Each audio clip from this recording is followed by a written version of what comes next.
कहानी है रामपुर गांव की, जहां के मर्द महिलाओं को हमेशा नीचा दिखाने की कोशिश में रहते। अरे अभी तक खाना नहीं आया, क्या मुझे एक और शादी करने की जरूरत है? नहीं जी नहीं, ऐसा मत करना, वरना मैं कहाँ जाऊंगी।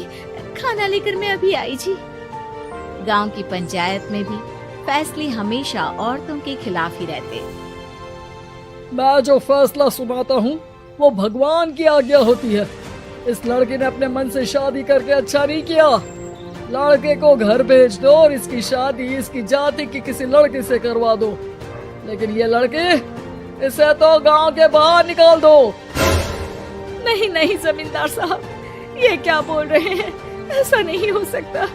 मेरी बेटी मासूम है, इसे अच्छे बुरे की समझ नहीं है। अरे कहाँ जाएगी ये बेचारी? कहाँ जाएगी? इतनी चिंता है तो पूरे परिवार का गांव निकाला कर देते हैं। बेचारे पूरे बसे बसाए परिवार को गांव छोड़ना पड़ता है। चाहे जो हो, अगर बेटियों को कंट्रोल नहीं कर सकते तो गांव में रहने का कोई मतलब नहीं है। यहाँ औरतों को दब कर रहना होगा। कोई भी अपने हिसाब से कुछ नहीं कर सकता, सब ईश्वर की मर्जी से ही होगा। तभी गांव का एक आदमी दौड़ा दौड़ा आता है। सरपंच साहब, जमींदार साहब, वो कालिया है ना, उसकी बेटी पढ़ने के लिए शहर जा रही है। अच्छा, ये कब हो गया? और कालिया की हिम्मत कैसे हो गई ऐसा करने की? लेकर आओ उसे और उसकी बेटी को। बस फिर क्या था, हाजिर हो जाते हैं कालिया और उसकी बेटी सरपंच के सामने। और कालिया, ये क्या सुनने में आ रहा है? बेटी को इंजीनियर बना रहा है तू? और ये बता, गांव में तो स्कूल नहीं है, फिर कहां से इतनी क्लास पास कर गई तेरी बेटी? राधा, जो कि कालिया की बेटी है, उसे लगता है कि सरपंच उसकी तारीफ कर रहे हैं। सरपंच जी, मैंने ऑनलाइन पढ़ाई की है, डिस्टेंस लर्निंग से। सभी में मैंने अच्छे नंबर पाए हैं, जिसे देखते हुए शहर की इंजीनियरिंग कॉलेज में मुझे स्कॉलरशिप मिली है। वाह जी वाह, क्या होती है ये? पहले तो ये बताओ, फिर आगे की बात करते हैं। पूरा गांव राधा की बात सुन रहा था और राधा बोलती जा रही थी।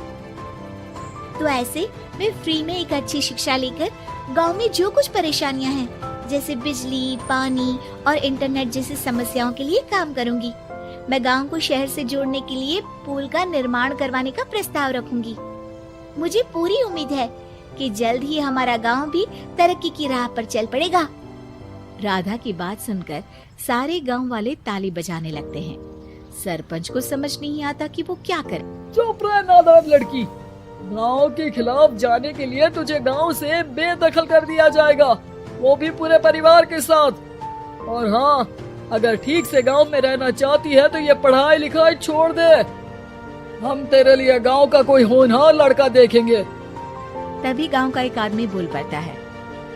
अरे नहीं नहीं सरपंच जी, राधा बिटिया जो बता रही है, अगर वैसा हो जाए तो हम लोगों को पैसा कमाने के लिए बाहर नहीं जाना पड़ेगा। हाँ जी, और ना ही कोसों दूर पानी के लिए भटकना पड़ेगा। हमारे बच्चे भी अच्छी पढ़ाई कर सकेंगे और आगे बढ़ेंगे, ना कि हमारी तरह खेती करते बैठेंगे। क्यों गांव वालों, राधा बिटिया का साथ देना चाहिए ना। सरपंच देखता है कि गांव राधा के साथ है तो वो चुप हो जाता है। वो घर आकर अपने सलाहकार से बात करता है, जो बहुत ही चालाक किस्म का इंसान होता है। अरे सरपंच साहब, आपको बहुत ही होशियारी से काम लेना पड़ेगा। एक बार गांव तरक्की कर गया, यहाँ के बालक पढ़ लिए तो कोई ना पूछेगा आपको। और फिर ये जो बेटा और बेटी है ना आपके, इनको भी आम लोगों की तरह ही जीवन जीना होगा। हाँ, लेकिन करे तो क्या करे? वो ना आप मुझ पर छोड़ दीजिए, बस मैं जैसा बोलूं करते जाइए। अगले रोज सुबह जब गांव वाले सोकर उठते हैं तो राधा के घर के बाहर और साथ ही वो लोग जिन्होंने राधा का सपोर्ट किया था, उनके घर के आगे लाल रंग से कल आऊंगी लिखा होता है। कल आऊंगी, ये क्या होता है? अरे यह तो खून से लिखा है, लगता है कोई भूत प्रेत या चुड़ैल का साया है। चलो सरपंच जी के पास चलते हैं। सभी सरपंच के पास जाकर उसे सारी बात बताते हैं। अरे ये तो बड़ी मुश्किल की बात है। चलो मैं एक बाबा को जानता हूँ, उन्हें बुला लेता हूँ। सरपंच बाबा को लेकर गांव के घर के बाहर जाता है। ओहो, तो ये वो चुड़ैल है जो उन लोगों को निशाना बनाते हैं जो गांव को बदलने का सपना देखते हैं। वो गांव को ऐसे ही संपन्न देखना चाहती है, वो नहीं चाहती कि कोई बाहरी यहाँ का कायाकल्प करे। क्या तुम लोगों में से किसी ने गांव को बदलने की सोच रखी है? तभी राधा की माँ रोते रोते आती है। मेरी राधा घर से गायब हो गई है। अरे कोई तो बचाओ, मेरी बच्ची कहाँ गई?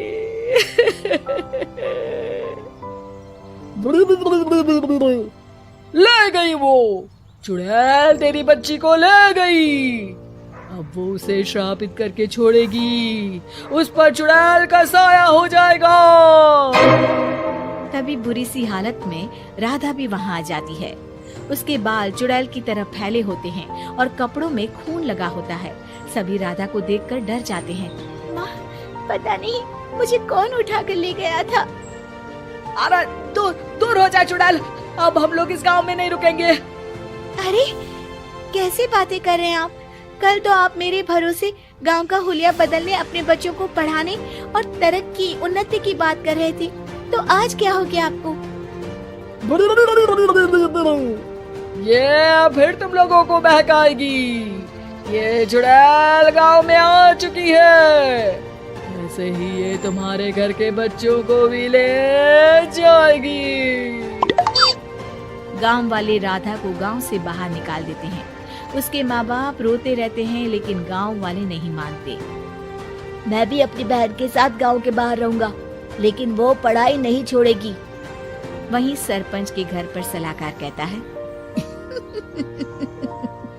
देखा, सांप भी मर गया और लाठी भी नहीं टूटी।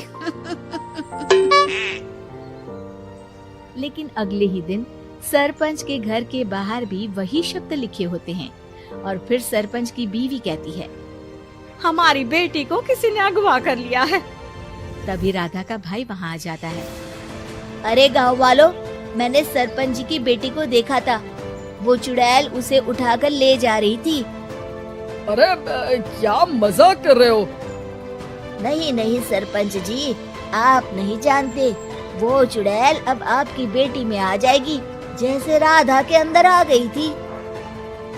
तभी सरपंच की बेटी वैसी ही हालत में वहाँ आती है जैसे राधा आई थी। पापा, पता नहीं कैसे मैं गायब हो गई थी। चुड़ैल, इसके अंदर भी चुड़ैल का साया है, मारो इसे। अरे नहीं नहीं, इसे भी राधा के पास गांव के बाहर ही भेज दो।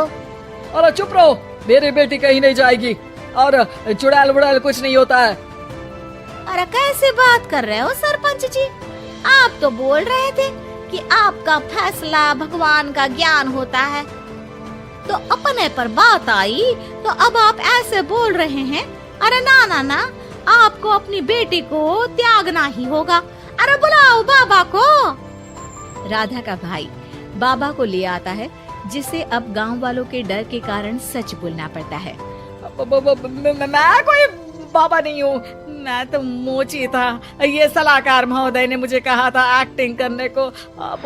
वो मुझे पैसे देने वाले हैं। अब मुझे माफ कर दो। गलती हो गई, मुझे माफ कर दो। तभी वहाँ राधा आ जाती है। देखा सरपंच जी, जब गांव के बच्चे साक्षर होंगे तो आप जैसे लोगों की चालाकी नहीं चलेगी।